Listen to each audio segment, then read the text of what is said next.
Ogeettiin naa bilbilee. Ogeettii makanatu moo? Dhugaa ittaay. Mataa gadi qabattee nyaatti dhugaa. Kottume. Dhiiraa mati dhugaa.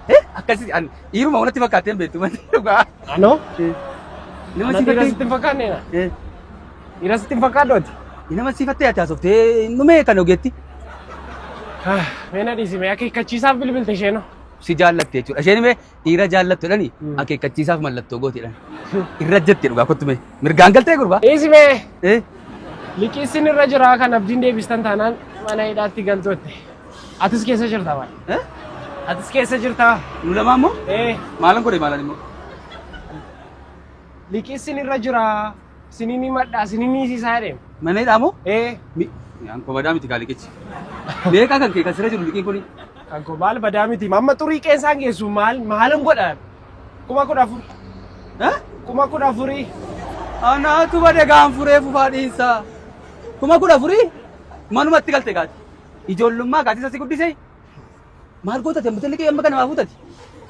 Amma meeqa sirra jira si? Anko badaa miti maal? 13,700 qofaadha qaba. 300 jettee tan mana natti yaa ol ta'etti. Siinoo maal abbaa buddeenaa si godhate moo siin? 300 qosaadha. Mee naa kenni ka. Naa kenni 300. Amma sadii siitii meewu?